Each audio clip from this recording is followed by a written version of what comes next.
Hello everyone. आज हम gerund part 2 करेंगे। ठीक है, मैंने आपको बताया था कि जो जेरंड होता है वो क्या होता है, उसमें हम वर्ब के साथ आईएनजी लगा देते हैं। जैसे कि प्ले, प्ले क्या होता है, प्ले यानी कि प्लेइंग हो जाएगा।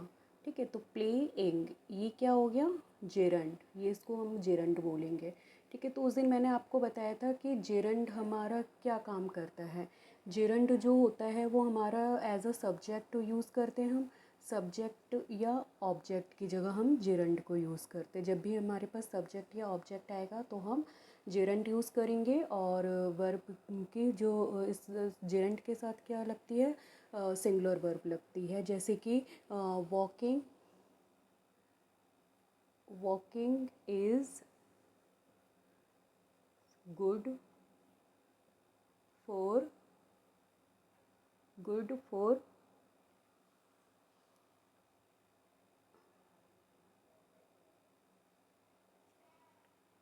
Good for health. वॉकिंग किसके लिए अच्छी है, वॉकिंग गुड है किसके लिए, हेल्थ के लिए अच्छी है वॉकिंग। तो वॉकिंग हमारा वर्ब के साथ आईएनजी लग रही है और यहाँ पे सिंगुलर वर्ब है। तो और ये एज अ सब्जेक्ट यूज़ हो रहा है। तो वॉकिंग जो है वो कैसे यूज़ होगा, एज अ सब्जेक्ट यूज़ करेंगे हम। और वर्ब के साथ आईएनजी लगती है, जिसमें वर्ब के साथ आईएनजी लग जाता है और सिंगुलर वर्ब यूज़ होती है, सब्जेक्ट और ऑब्जेक्ट की जगह यूज़ होता है। तो उसको जेरंड बोलते हैं। तो जेरंड आपको पता चल गया कि हम कैसे यूज़ करते हैं और क्यों यूज़ करते हैं। क्योंकि एक सेंटेंस में हम दो मेन वर्ब यूज़ नहीं कर सकते। क्योंकि देखो, जो नाउन होता है वही हमारा सब्जेक्ट होता है, ऑब्जेक्ट होता है। ठीक है, नाउन हमारा सब्जेक्ट भी बनता है, ऑब्जेक्ट भी बनता है।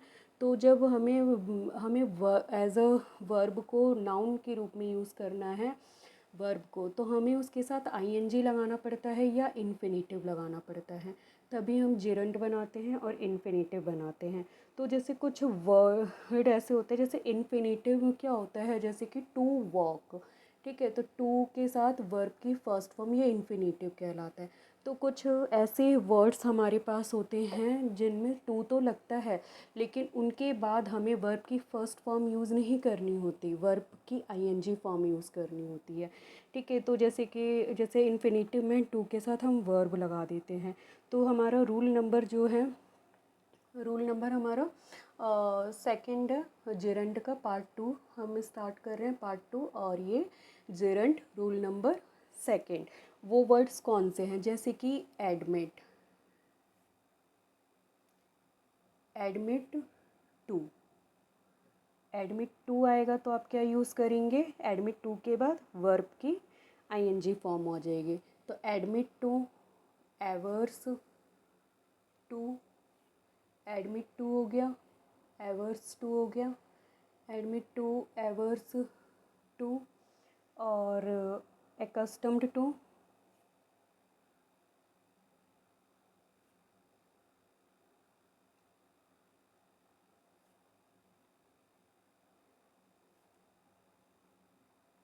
एकस्टम्ड टू हो जाएगा। Be used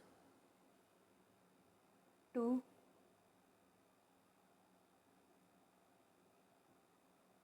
owing to, be used to, owing to, addicted, addicted to, with a view to,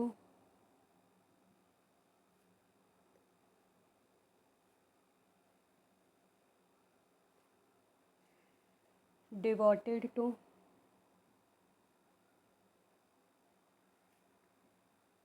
तो ये सारी ऐसी वर्ब की फॉर्म है कि इनके साथ अगर टू भी लगा हुआ है, अगर इनके साथ हम टू भी यूज़ कर रहे हैं तो भी इनके साथ क्या आएगी, वर्ब की आईएनजी फॉर्म आएगी। क्योंकि इन्फिनेटिव में ये होता है कि अगर टू लगा होता है तो हम वर्ब की फ़र्स्ट फॉर्म यूज़ करते हैं। तो बेसिकली बच्चे क्या मिस्टेक कर देते हैं एग्ज़ाम में कि टू लगा है तो वर्ब की फ़र्स्ट फॉर्म लगा देते हैं। बट नहीं, ये क्या है, कुछ फ्रेजेस हैं। क्योंकि यहाँ पे ये जो टू यूज़ हो रहा है ना, एज अ प्रेपोजिशन यूज़ हो रहा है, मतलब फिक्स प्रेपोजिशन। आपको प्रेपोजिशन पढ़ेंगे उसमें फिक्स प्रेपोजिशन भी होती है। तो इनमें जैसे फिक्स प्रेपोजिशन है तो ये एज अ यहाँ पे टू जो यूज़ हुआ है एज अ प्रेपोजिशन यूज़ हुआ है यहाँ पे। ठीक है, तो हम इसके बाद और प्रेपोजिशन के बाद पता है आपको वर्ब की जो भी फॉर्म होती है वो आईएनजी फॉर्म में आती है। ठीक है, तो जब यहाँ पे प्रेपोजिशन के रूप में यूज़ हुआ है टू, क्योंकि टू एज अ इन्फिनेटिव भी यूज़ होता है, एज अ प्रेपोजिशन भी यूज़ होता है। जब to as a preposition use होगा तो वर्ब के आईएनजी फॉर्म आएंगे, बिकॉज आपको अच्छे से पता होगा कि अगर प्रेपोजिशन कोई आती है उसके बाद जो भी वर्ब आएगी वो आईएनजी फॉर्म में आती है। ठीक है, तो अब जैसे कि हमने लिख दिया, जैसे कि मैंने लिख दिया फोर कमिंग, फोर आ गया तो कम, फोर कमिंग आईएनजी फॉर्म में आ गया। तो ये याद रखिएगा, प्रेपोजिशन जब भी आती है तो उसके बाद वर्ब जो भी आएगी आईएनजी फॉर्म में आएगी। तो यहाँ पे ये जो टू यूज़ हो रहा है एज अ प्रेपोजिशन यूज़ हो रहा है। जब ये एज अ प्रेपोजिशन यूज़ हो रहा है तो आप इसके बाद क्या यूज़ करेंगे, आप इसके बाद वर्ब आईएनजी फॉर्म में यूज़ करेंगे। तो मैं आपको इनके एग्ज़ाम्पल करवाती हूँ, तो आप जब एग्ज़ाम्पल करेंगे तो आपको ये रूल अच्छे से क्लियर हो जाएगा। ठीक है, तो आपको ये क्या याद करने हैं, ये वर्ड्स याद कर लेने हैं कि ओविंग टू होता है, विद अ व्यू टू होता है, एडमिट टू होता है, एवर्स टू होता है। तो इनके बाद वर्ब जो होती है वो किस में आती है, इनके बाद जेरेंड यूज़ होता है। जैसे कि एग्ज़ाम्पल है he came, he came to me with, he came to me, he came to me with a view to help, he came to me with a view to help me। तो देखिए ये क्या है, with a view to, with a view to आ गया। तो मैंने लिखवाया था ना कि with a view to के बाद क्या होता है, वर्ब की आईएनजी फॉर्म आती है, और यहाँ पे क्या लगा रखा है, टू हेल्प, वर्ब की फर्स्ट फॉर्म लगा रखी है। तो ये जो है ये क्या होगा, रॉन्ग हो जाएगा, हेल्प, यहाँ पे हेल्प नहीं होगा, यहाँ पे होगा हेल्पिंग। आप क्या यूज़ करेंगे, हेल्पिंग यूज़ करेंगे। ठीक है, ये है। तो he came to me with a view to helping me, यहाँ पे हेल्पिंग लगाएंगे। एक और रूल आपको करवाती हूँ,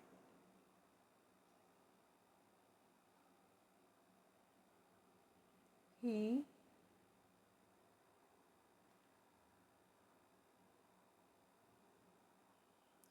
इज़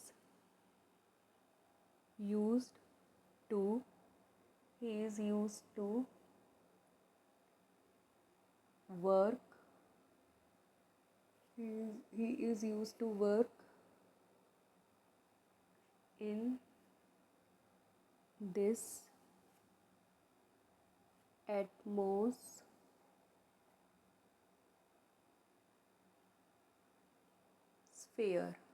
तो अब देखिए यहाँ पे क्या यूज़ हुआ है, यूज़ टू, यूज़ टू के बाद मैंने बताया ना जो वर्ब होती है, अब वर्क, वर्क यहाँ पे क्या है, काम है, किस में यूज़ हुआ है, फर्स्ट फॉर्म में यूज़ हुआ है। तो यूज़ टू आ गया, यूज़ टू के बाद वर्ब किस में आती है, आईएनजी फॉर्म में आती है। तो इसका मतलब आप वर्क की जगह क्या यूज़ करेंगे, वर्किंग। तो he is use to working in this atmosphere, आपको ये यूज़ करना है। तो अगर अब एरर अगर आपसे पूछेंगे एग्ज़ाम में कि ये अगर ये वर्ड्स जब भी आपको दिखते हैं, आपको ये वर्ड्स बिल्कुल रटे हुए होने चाहिए। ठीक है, तभी आप इन क्वेश्चंस को सॉल्व कर पाएंगे, क्योंकि डायरेक्ट इनसे क्वेश्चंस बहुत ज़्यादा पूछे जाते हैं, जैसे admit to, averse to, accustomed to, be used to, owing to, addicted to, with a view to, devoted to, in addition to हो जाता है, ऑब्जेक्ट, ऑब्जेक्ट टू होता है, प्रोन टू होता है, जैसे कि object to, prone to, look forward to,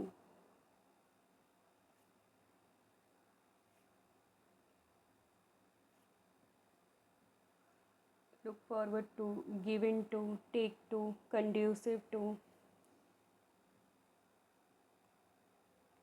अगर ये सारे वर्ड्स आते हैं तो आपको क्या करना है, आपको इनके बाद वर्ब आईएनजी यूज़ करनी है। ठीक है, इसके बाद हमारा वर्ब आईएनजी यूज़ होगा। ठीक है, तो जेरेंड का ये वाला रूल आपको अच्छे से याद हुआ। ठीक है, तो जेरेंड में आपको इसको ऐसे ही सॉल्व करना है। ठीक है, और कुछ और फ्रेजेस हैं हमारे पास जिनके बाद हम इन्फिनेटिव यूज़ नहीं करते हैं, उनके साथ हम जेरेंड का ही यूज़ करते हैं। ठीक है, उनके साथ क्या यूज़ होता है, जेरेंड यूज़ होता है। तो आप क्या यूज़ करेंगे, जैसे कि मैं बता देती हूँ, इंटेंट ऑन आ गया। इंटेंट ये एज अ फ्रेज़ है, आप इनको क्या करेंगे, फ्रेज़ की तरह याद कर लेंगे। जैसे इंटेंट ऑन हो गया, बेंट ऑन हो गया, bent on, resist from.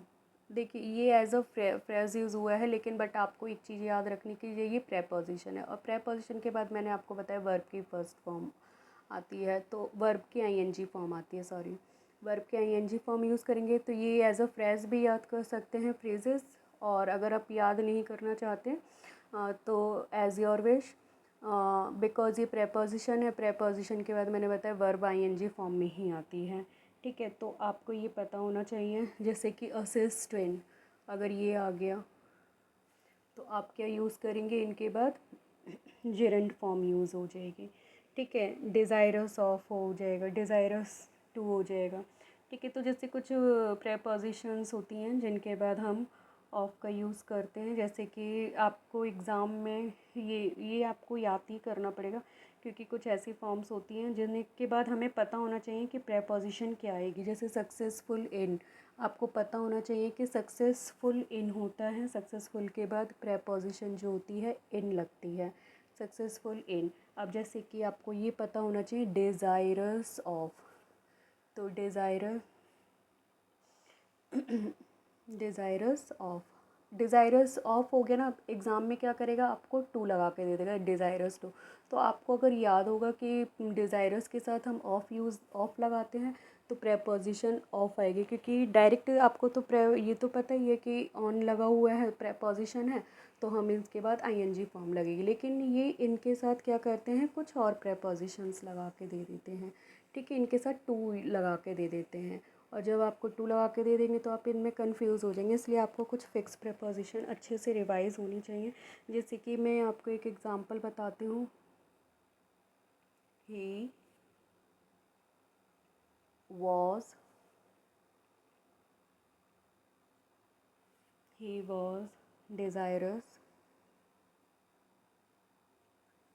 He was desirous. यहाँ पे आपको क्या करेगा, टू लगा देगा। मैंने एक्चुअली वही फॉर्म लिख दी है, ऑफ लिख दी है। ठीक है, आपको एरर देखेगा, आप देखिएगा,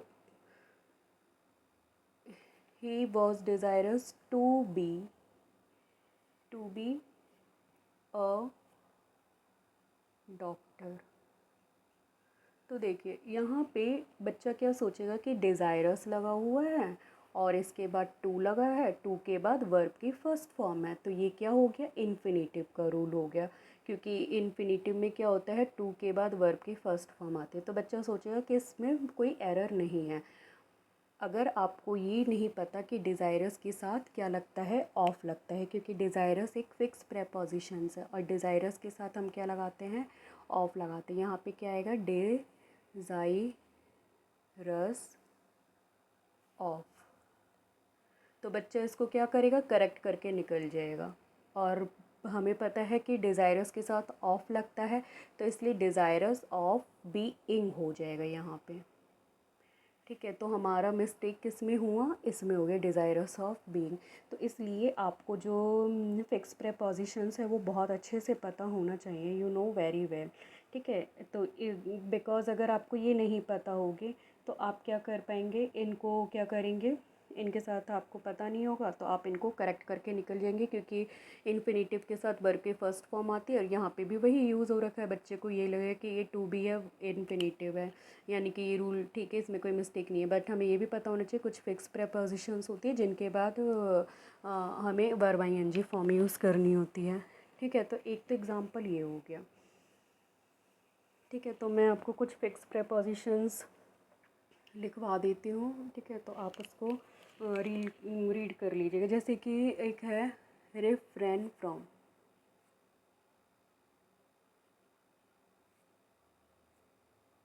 रिफ्रेन के बाद हमेशा फ्रॉम आएगा। डेसिस्ट फ्रॉम। डेसिस्ट के बाद भी हमेशा फ्रॉम आएगा। Assist in. असिस्ट के बाद हमेशा इन आता है।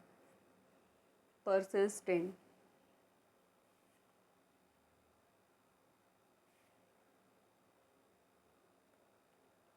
Deter from.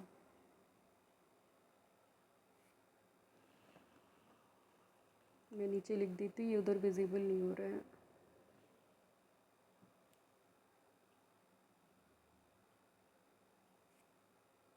थोड़ी सी राइटिंग के साथ कोऑपरेट करिएगा, बिकॉज मेरी राइटिंग बोर्ड पे अच्छी नहीं होती है।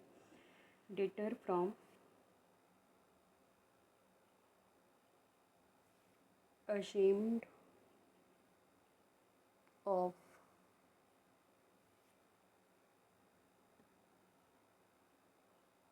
accused of। अब देखिए अक्यूज्ड ऑफ है, एग्ज़ाम में क्या दे देगा, अक्यूज टू। बच्चा इसको क्या समझता है, अक्यूज टू यूज़ हुआ है, उसके बाद वर्ब की फ़र्स्ट फॉर्म दे देगा। ठीक है, तो ये आप वर्ब की फ़र्स्ट फॉर्म देखेंगे, टू देखेंगे, आप इसको करेक्ट कर देंगे। बट एक्यूज्ड के साथ हमेशा ऑफ ही यूज़ होता है, हमेशा हम अक्यूज्ड ऑफ यूज़ करेंगे। अफ्रेड ऑफ, ये क्या है, फिक्स प्रेपोजिशंस है। ठीक है, इनको आप बहुत अच्छे से रिवाइज़ कर लीजिएगा, क्योंकि इनके बाद यही प्रेपोजिशंस लगती हैं और इनके बाद क्या आएगी, वर्ब आईएनजी फॉर्म आएगी। ठीक है, जैसे कि कैपेबल। बच्चा क्या, कैपेबल के साथ हमेशा ऑफ लगता है, लेकिन एग्ज़ाम में क्या दे देगा, कैपेबल टू दे देगा। Capable of. कैपेबल ऑफ का यूज़ करेंगे हम। ठीक है, कैपेबल टू नहीं होता है। ठीक है, तो refrain from, desist from, assist in, persist in, deter from, ashamed of, accused of, afraid of, capable of. ठीक है, इनके साथ ये सारी प्रेपोजिशंस यूज़ होती हैं, और भी बहुत सारे फिक्स प्रेपोजिशंस है। बट ये क्या है, ये वो प्रेपोजिशंस है जो एग्ज़ाम में अक्सर रिपीट होती रहती हैं, ये हमेशा पूछते ही, मतलब एग्ज़ाम में पूछते हैं। ठीक है, तो ये मतलब प्रेपोजिशंस आपको अच्छे से याद होनी चाहिए। जैसे कि एम, एट है, तो बहुत सारी फिक्स प्रेपोजिशंस, लेकिन ये जो प्रेपोजिशंस हैं एग्ज़ाम में रिपीट होती रहती हैं। ठीक है, जैसे कीन ऑन, दे क्या देगा, कीन टू दे देता है, तो बच्चे क्या करते हैं, उसको भी अच्छा वो सोचते हैं ये भी सही है। फॉर्चुनेट इन यूज़ होता है। ठीक है, तो ये प्रेपोजिशंस मतलब वो है कि आपको याद ही होनी चाहिए, क्योंकि ये प्रेपोजिशंस बहुत ज़्यादा रिपीट होती हैं एग्ज़ाम्स में, तो एग्ज़ाम के पर्पज़ से these prepositions are very very important.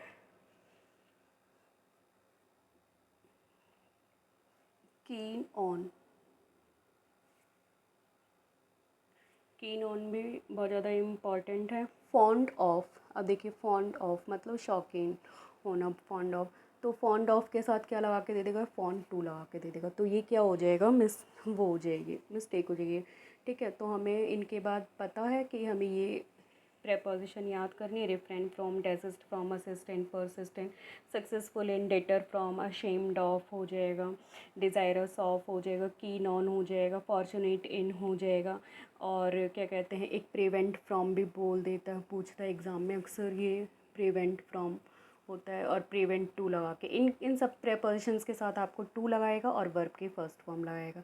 To लगा के आपको ये मिस्टेक, टू लगा के वर्ब की फ़र्स्ट फॉर्म लगा के आपको दे देगा, और आप सोचेंगे कि ये सही है, बट ये सही नहीं है। हमें ये प्रेपोजिशन याद रहेंगे, अच्छे से पता होगा, तो हम इनको क्वेश्चंस को सॉल्व कर पाएंगे। और एग्ज़ाम में इस टाइप के ही क्वेश्चंस देते हैं। ठीक है, बिकॉज रूल्स तो सबको याद होते हैं कि वर्ब प्रेपोजिशंस के बाद वर्ब आईएनजी फॉर्म में यूज़ होती है। ठीक है, बट ये जो कुछ रिवाइज़ करने वाले होते हैं हम इनको भूल जाते हैं, तो इसके लिए आप क्या करिए कि आप कहीं पे भी एक जगह नोट कर लीजिए कि किन किन के साथ फिक्स प्रेपोजिशंस लगती हैं, और उसको आप मतलब जब भी रीड करते, रिवाइज़ करते हैं, तो आप दिन में एक बार देख लीजिएगा, तो इससे आपके क्या हो जाएंगे, रूल्स क्लियर हो जाएंगे। ठीक है, जैसे कि अब मैं आपको ये बता देती हूँ एक और एग्जांपल दे देती हूँ, जैसे कि शी प्रोहिबिटेड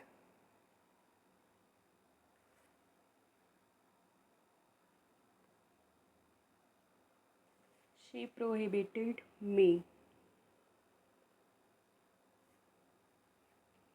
टू। विजिबल है? हाँ, आई थिंक मुझे लगता है दिख नहीं रहा। She prohibited me to smoke here. देखिए ये क्या है, प्रोहिबिटेड। प्रोहिबिटेड है और इसके बाद क्या यूज़ करा हुआ है, टू यूज़ करा है। ठीक है, तो प्रोहिबिटेड के साथ एक फिक्स प्रेपोजिशंस लगती है। ठीक है, प्रोहिबिटेड के साथ हम हमेशा प्रेपोजिशन यूज़ करते हैं फ्रॉम। अब यहाँ पे प्रोहिबिटेड लिखा है, टू स्मोक ये वर्ब की फर्स्ट फॉर्म आ रही है। ठीक है, तो आपको क्या लगेगा कि टू के बाद वर्ब की फर्स्ट फॉर्म है, दैट मीन्स ये इन्फिनेटिव है, तो ये क्या है, करेक्ट है। बट नहीं, ये क्या हो जाएगी, रॉन्ग हो जाएगी। ठीक है, आपको अगर इसको, ये हमारा रॉन्ग हो जाएगा, बिकॉज जो प्रोहिबिटेड है वो अपने साथ क्या टेक करती है, कौन सी प्रेपोजिशन टेक करती है, फ्रॉम। ये करेक्ट सेंटेंस होगा, शी। करेक्ट सेंटेंस इसका ये होगा,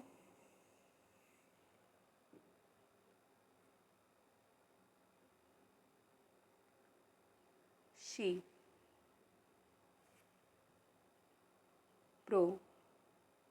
prohibited she prohibited me from smoking here. अब देखिए prohibited preposition from verb ING form में आ गई।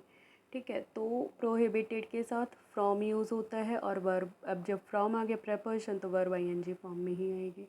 तो ये आज मैंने आपको कुछ ये रूल्स बताए हैं कि आपको फिक्स प्रेपोजिशन कैसे याद करनी है, और आपको ये रिवाइज़ करना है और इनको मल्टीपल्स टाइम्स आपको देखना है।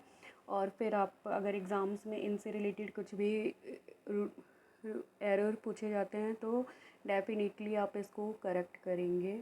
अब मैं आपका नेक्स्ट पार्ट जो भी होगा वो लेके आऊँगी जेरंड का। Thank you for watching.